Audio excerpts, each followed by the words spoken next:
How's everybody doing? Today we will investigate the 11th experiment in Labflow, which is voltaic cells. Believe it or not, after today, there is just one more experiment to complete all the experiments included in this semester. So keep it up, you are almost there. So a voltaic cell is a cell with a spontaneous flow of electrons. Let's look at the diagram. Pay attention at this diagram of this voltaic cell with a zinc anode and a copper cathode. So this is the anode, it's a zinc anode and a copper cathode. So there are a few concepts that we need to pay attention. Oxidation occurs at the anode, and reduction occurs at the cathode. Some students remember the word red cat, a red cat. So that way they remember that in voltaic cells, the reduction always occurs at the cathode. That's one way. If you remember that the reduction is always at the cathode, you will remember that the oxidation is always at the anode. So the electrons flow, as you see this arrow here, this arrow, the electrons flow from the anode to the cathode. Always remember that. If you see a diagram and you are provided with the direction of the electron flow, well, that way you will know which one is the anode and which one is the cathode. Why? As we said, because the electrons flow from the anode to the cathode. So now that we know what happens at the anode, what happens at the cathode, the direction of the electron flow, we need to learn one more thing. Look at these ions that are here in this salt bridge. This is called the salt bridge. What is the salt bridge? You see that there are ions, nitrate ions and potassium ions. And the ions in the salt bridge move between the beakers. See, they are connected with both beakers. And the idea is that the ions will counteract all the changes in charge. Let's pay attention at this. For example, to remember, the anions move towards the anode. This is easy to remember. And cations move toward the cathode. Why do we need a salt bridge? Because the salt bridge allows the movement of the ions between both terminals. The ions won't participate in the redox reaction, but will balance the buildup of negative and positive charge at the two terminals. Let's see it in a different way. At the anode, for example, the zinc on the left, we have the reoxidation of the zinc. The zinc metal oxidizes to zinc plus 2 and releases 2 electrons. So at the anode, we have an oxidation. And because we have an oxidation, the zinc converts into zinc +2, we are creating more positive charge around this terminal. The electrons are going to go through the wire, and we are creating positive charge around the terminal.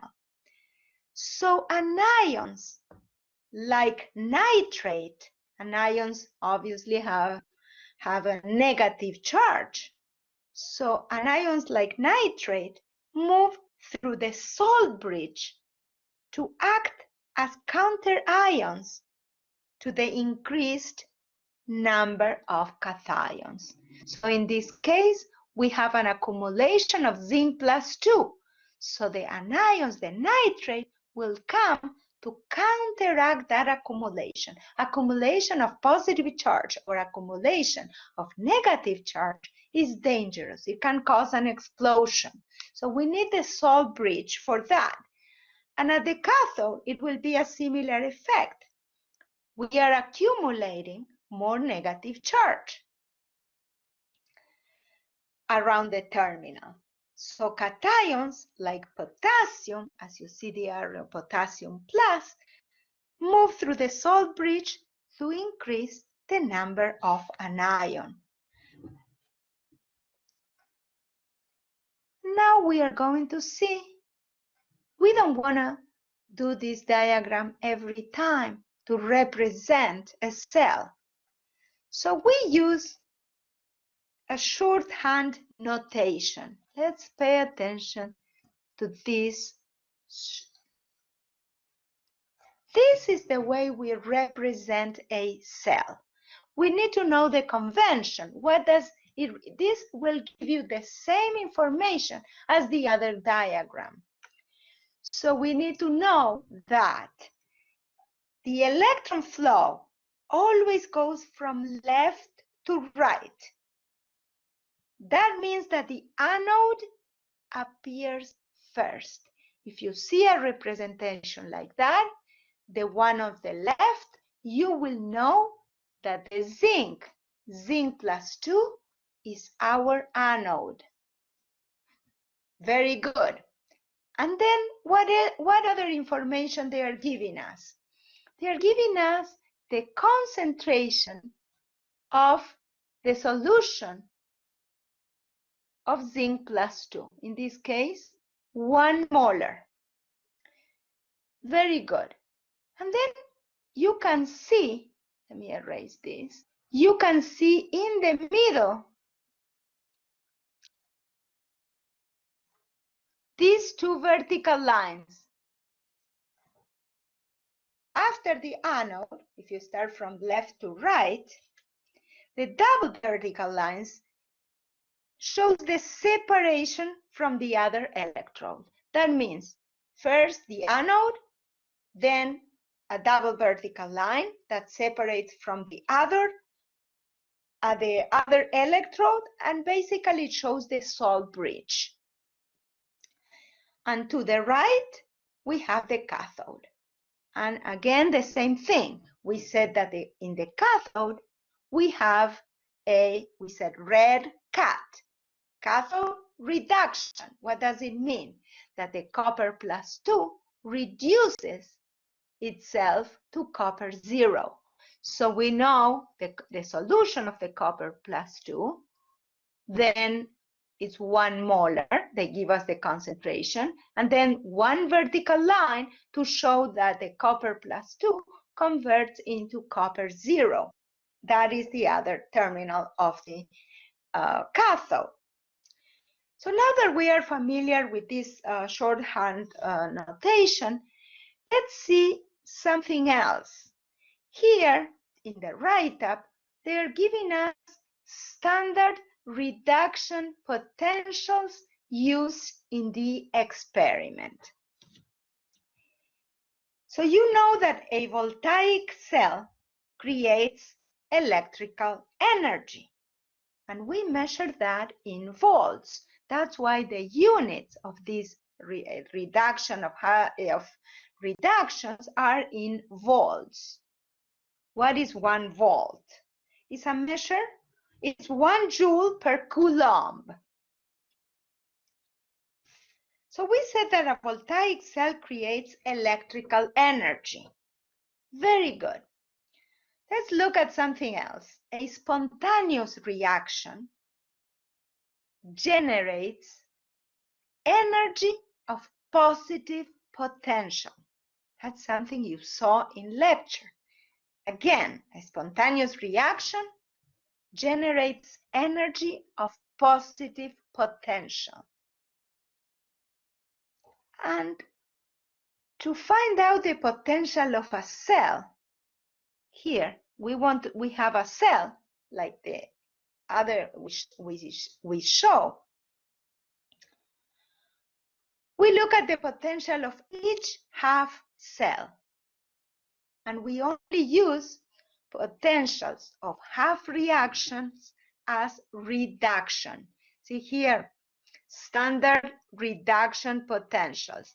This is just a convention, but you need to know that the half reaction with a positive reduction potential occurs as it is written. For example, silver.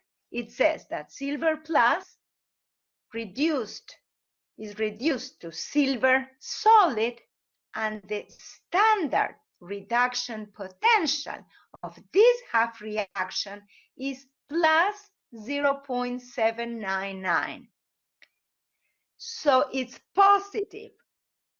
So if the number is positive, 0.799 volts is positive, that means that the reaction will occur as it is. But if we have a half reaction, for example, these two of lead and zinc that are negative, the reaction will occur as an oxidation. But just to standardize, we use the standard reduction potentials. Very good. What else we need to know? That the potential of a cell depends on the condition of the cell. What is the condition of the cell? It depends on the concentration of the solution. It depends on the temperature. It depends on the pressure. And if we want to know, for example, here, this reaction, it says, let me see here, let's mark it here. This is what we just said. If we want to calculate the standard cell potential, which is standard cell potential, we said that we need to consider both half reactions. In this case, if we want to calculate the standard potential of the cell, it will be the standard reduction potential of the cathode minus the standard reduction potential of the anode. And you will know which reaction, which one is the cathode, which one is the anode, and that's how in the report, we will go over it shortly, you will calculate the potential, the standard cell potential. Very good. Now we are talking about standard cell. What is standard cell?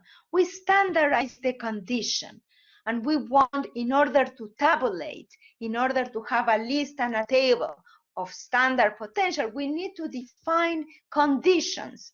So when we have this little zero here, E0 red reduction means standard potential. Standard potential means that the temperature is going to be 298 Kelvin, 25 Celsius. But we have to write it in the Nernst equation, we will write it in Kelvin.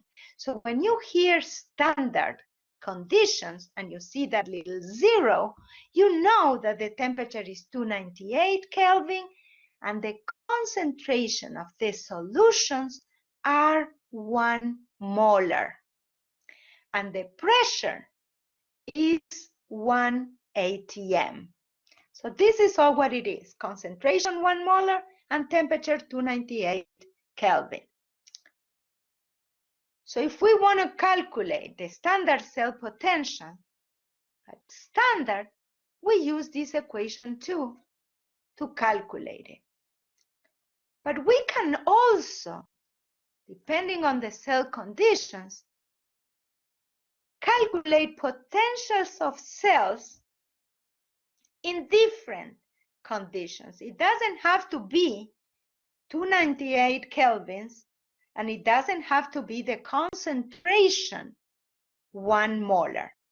And that's when this famous equation comes into place.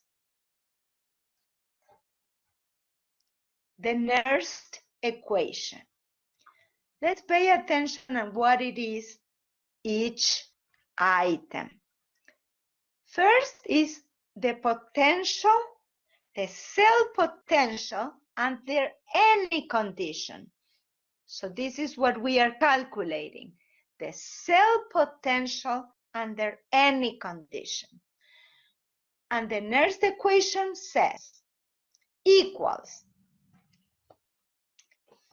the cell potential under standard positions, that we know standard is 298 kelvins, 1 molar and 1 atm.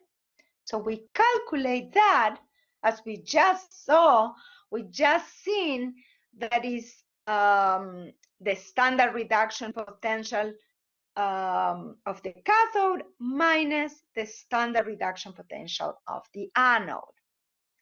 So we know how to calculate that. And then there are a lot of letters and Q, R, T, N, F. What is each one of those? You will need to learn each one because you will have 15 different cells in this experiment, and you will be tired of using this Nernst equation. So make sure you know each item of the equation. Okay, R. You can read R. What is R?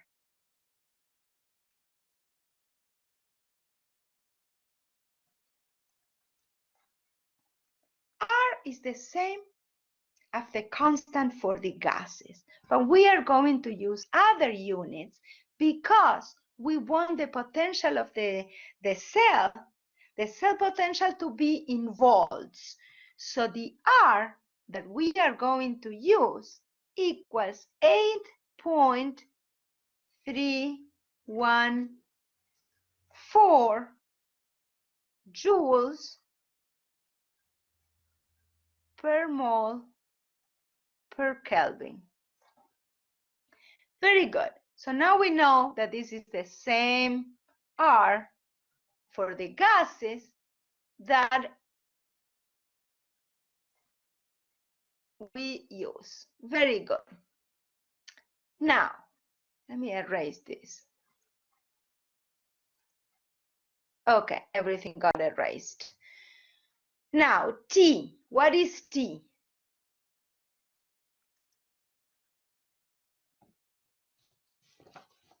T is the temperature. T equals the temperature in Kelvin. Let's see. Temperature in Kelvin. Very good. We said that before it got erased, but the R equals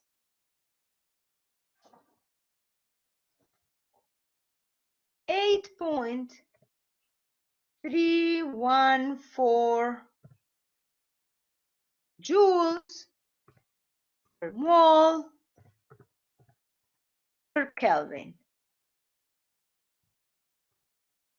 Very good. What else we need to know? We know R, we know T, N. What is N? N is very important. N is the number of electrons transferred in the balanced redox equation. Let me write it down because sometimes students use the number of electrons for 1/2 cell, but it has to be from the balanced equation. So let me write it here. Number of moles of electrons transferred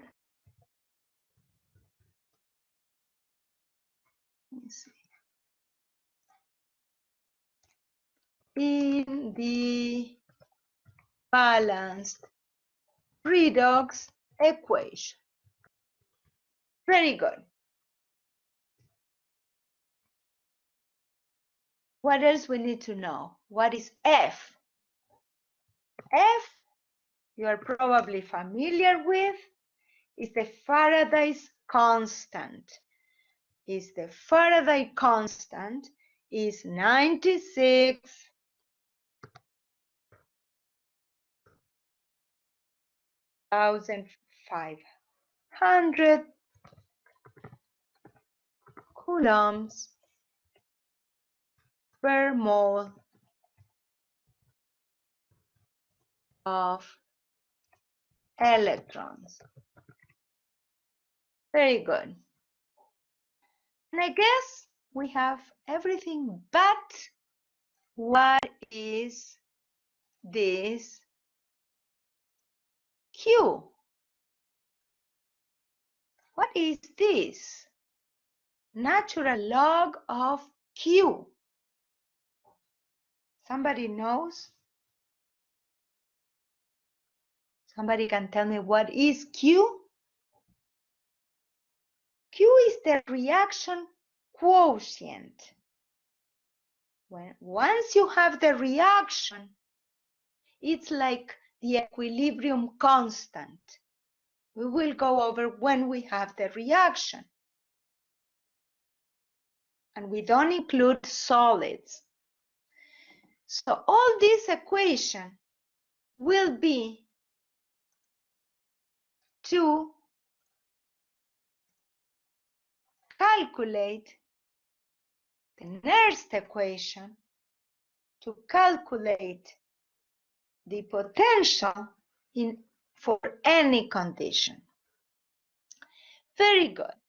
I think now that we have a quick overview of the main items that you need to use and you need to understand, we will go over the report to make sure that you know how to calculate. Very good.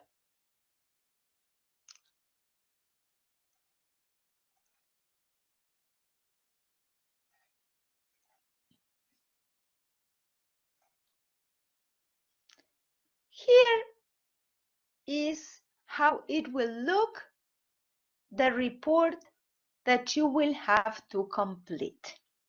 As you see, all you have to do is calculate the reaction quotient, Q. You will have to calculate the cell potential after under standard condition, that is a calculation, and the calculation of the cell at any condition, depending on the concentration. So if you see, you have 1, 2, 3, and we will do it for a few, so you will continue with the rest. So let's start with the first column. The first column is saying, where you might be asking yourself, where did I get this, the measured potential?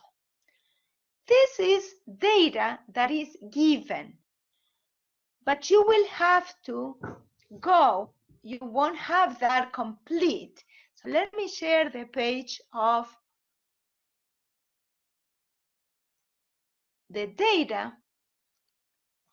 You will have a data sample like this for the 15 reactions. So get that data, and here it says, if a range is given, pick values that fall within the range. So what did I do? For in my case, I picked the one on the right for all the reactions, just to make it easy. But you can do any value. So when you will see in my report, I picked 1.120, 1.080, and 1.140. You can pick any value in between or that value. Very good. So I wanted to show you where I got the first column. Let me go back to the report page. Okay, so now that you know the first column, how did I get the data? Now you know that I use that sample data given. Now, let's make it a little bigger. Okay. The next thing that you will have to calculate, the reaction quotient, Q. So I would suggest that you write all the reactions and keep them, because at the end actually of the report, you will be asked to do that. Let me see here.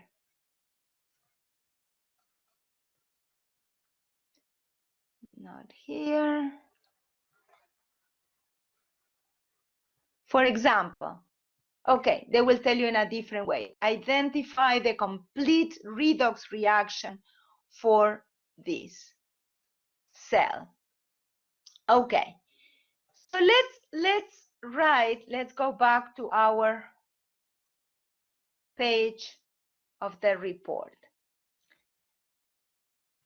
I would recommend, as I said before, that you write the reactions. So let's go and try to do the number one. The number one says, remember, you have to remember the shorthand notation. To the left is going to be an oxidation. Very good. So the reaction, the zinc oxidizes. First is the zinc 0. Oxidizes to zinc +2,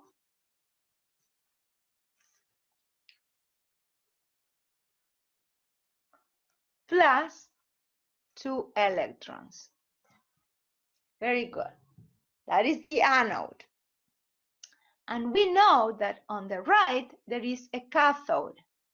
So the copper, let's write it, the copper +2 is reduced to copper 0. When we add these two half reactions, if you don't remember, in this case, we have the same amount of electrons on the right and on the left, so they will cancel out. But if you have different amount, you will have to multiply one of two or both half reactions in order to have the same amount of electrons. In this case, we don't need that. So basically, when the full reaction is going to be the zinc 0 reacts with copper +2 to form zinc plus 2 plus copper 0. So now you have the reaction, and now you need to calculate the reaction quotient. What is the reaction quotient? It's like an equilibrium constant. Same concept. The Q is going to be the concentrations of the product raised to the power of the coefficients. In this case, it's just 1, and the solids are not included. So in this case, the copper 0 is not included. It's going to be the concentration of zinc plus 2 divided by the zinc 0 is not included, the concentration of copper plus 2. Very good. What is the concentration of zinc plus 2? 1 molar. What is the concentration of copper plus 2? 1 molar. So those are standard conditions. Very good. So my quotient is going to be 1.0. Very good. What is going to be the quotient for the next one? It's the same reaction. Look, zinc and copper, same reaction. The only thing it changed is the concentrations. So if we are going to have the same reaction, is the concentration of zinc plus 2 divided by the concentration of copper plus 2. In this case, because the concentration of copper is 0.1, I obtain a number that is 10. This is our quotient. The same thing I will do next, and I obtain 0.10. And that's how I do this column. This one is just 1. Okay, let me see if I can erase this. Okay, everything got erased again. Okay, let me write it again. The reaction quotient, we said that this one is 1.0. This one we calculated 10, and this one we calculated 0.10. And why are we doing that? Because we are saying that the Q equals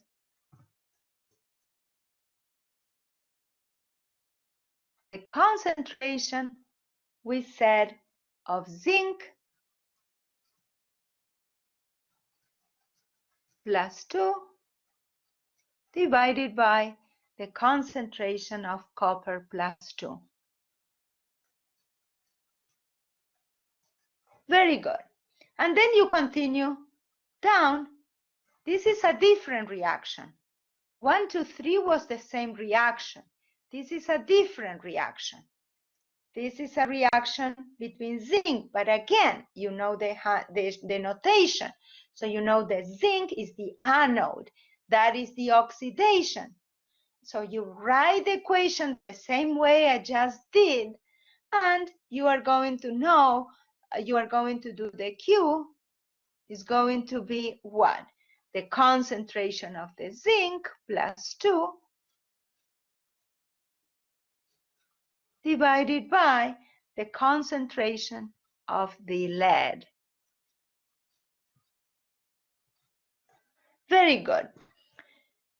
Next thing you have to calculate is the standard cell potential. We saw how we calculate that. How do we calculate this? We look at the half reactions. So when we have to calculate the cell potential, but this is a standard cell potential. When we do the standard cell potential, what do? We do the standard cell, the standard reduction. Let me write with the pencil because this is a standard of the cell. And if you look at the equation, you have that equation. It's the standard reduction that occurs in the cathode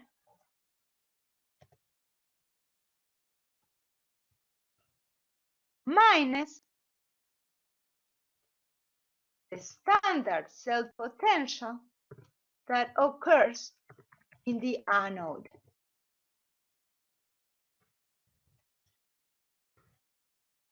And this is standard.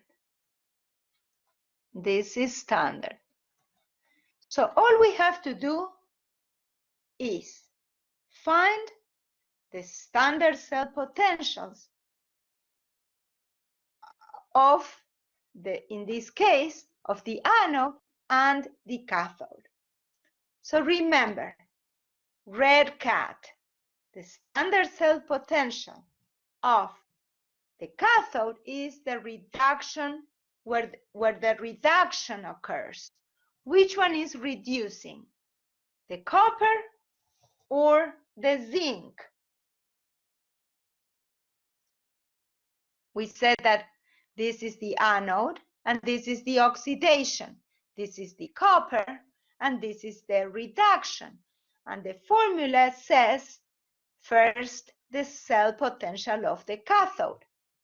So in our case, for let's say for the first reaction, we know that the copper, if we want to calculate this, we have to do the standard cell potential of the cathode is the copper,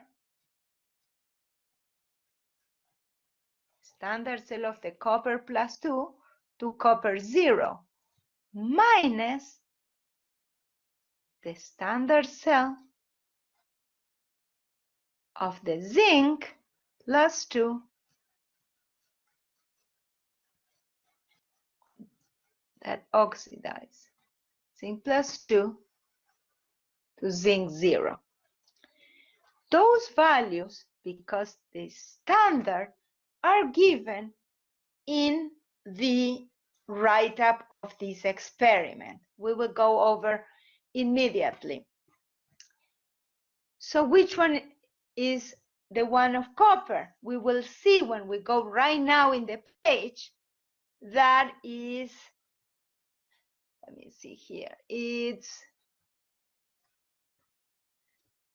0 point is a positive 337 volts minus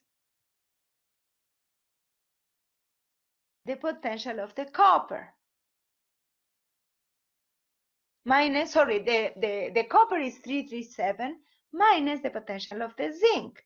And the zinc has a negative potential, and that is 0.763. In my case, I obtain a value that is 1.1 volt. So this is how you are going to calculate this column.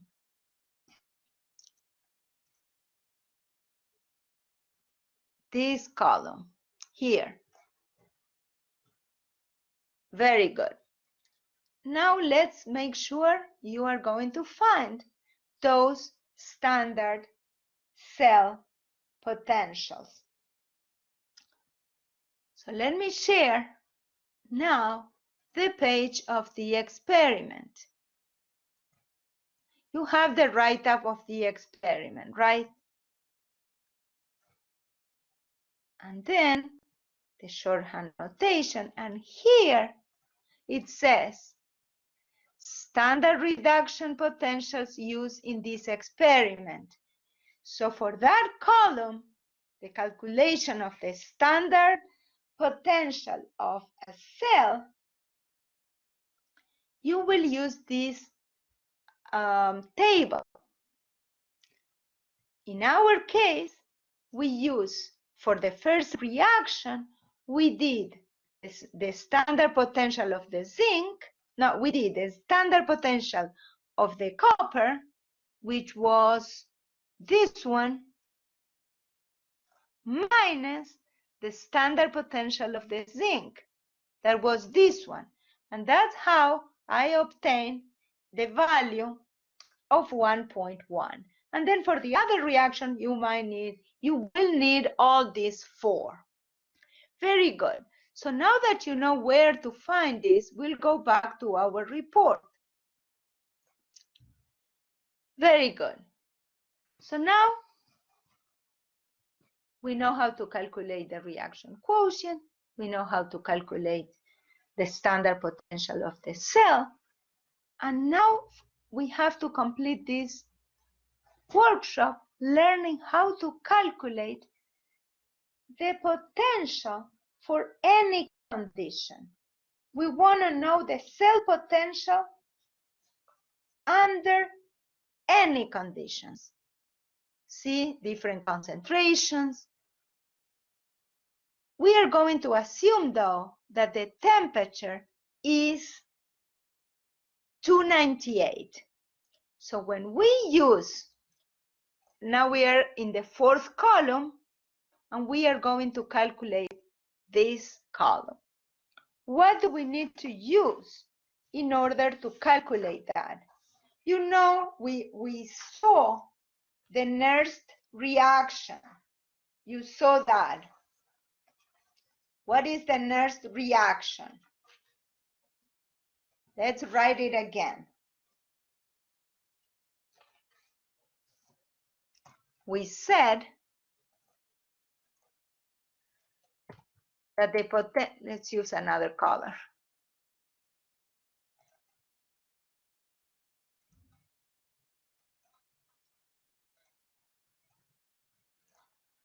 We said that the potential of the cell is going to be the standard potential of the cell. Let me write a little. The standard potential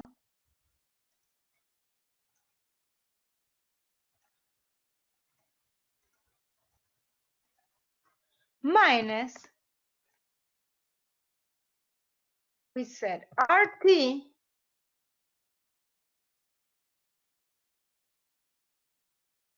divide, let me write it in a different way. Don't have too many tools. RT divided by NF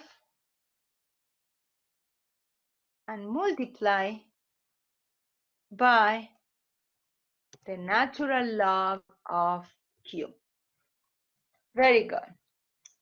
This is the Nernst equation that we are going to use for this last column. Very good. So let's start with the first cell. Let's start with that. We already have, let me see here.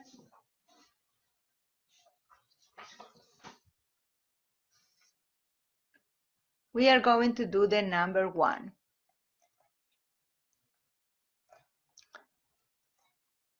We are calculating the last column, as we did already, the quotient, and we did the E0 of the cell.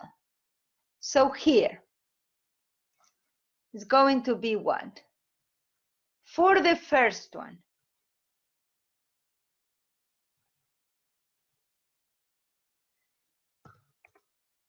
what is the standard of the cell. We just calculated that. I got 1.1. Very good. Now, we said minus RT divided by NF.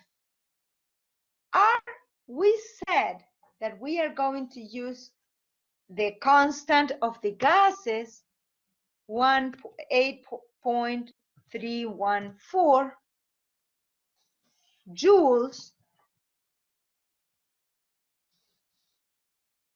per mole and Kelvin. The temperature, we are going to assume that is 298 Kelvin. And then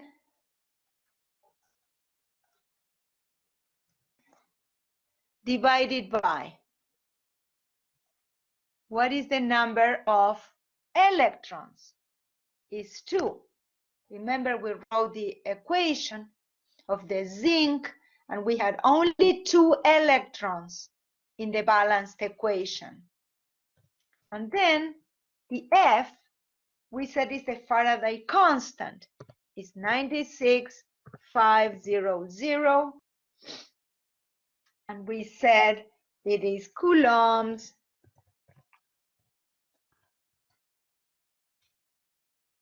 per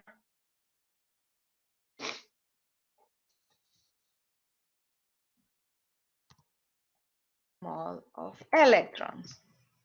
Very good. Now we have to say here. So we did this part, RT and F, and then natural log of Q. We calculate the Q. For example, we had the Q for all the reactions. For the first one, because the concentration is 1 to 1, the Q is 1, so the logarithmus of Q is going to be 0. In the first case, for the first reaction, the logarithmus of 1, because the Q is 1, is 0. So all these things, this term, let me write it here, is going to be 0. And then what we are going, the potential of the cell is going to be equal to the standard potential. So in this case, we will have, for the first reaction, 1.100 volts. But let's look at the second reaction. It's the same reaction that we just wrote, but the concentrations are different. So we said that the quotient for the second reaction, we calculated that it was 10. So when we calculate, and instead of writing 1, we write 10 here. Let me change here. This is 10, because this is Q for the second reaction. We obtain a different value. In my case, I obtain 1.070 volts. So using this equation, you will continue to calculate the 15 different cells, even though some of the reactions are the same, but I would recommend to write the reactions. As I said, before I conclude this workshop, I would like to write one more reaction. For example, let's look at the number 8. Let's try to figure it out which one is the Q. So we know that on the left, we have an oxidation, right? So we write, okay, zinc oxidizes to zinc plus 2 plus 2 electrons. And then we have the cathode here, where we have a reduction. So the silver plus reacts with 1 electron, and it's reduced to silver. Silver 0, silver metal, elemental silver. But look at this reaction. We have to have the same amount of electrons on both sides. So here we have 1, and here we have 2. So we multiply this second reaction by 2. And then when I add this reaction, it will be zinc plus 2 silvers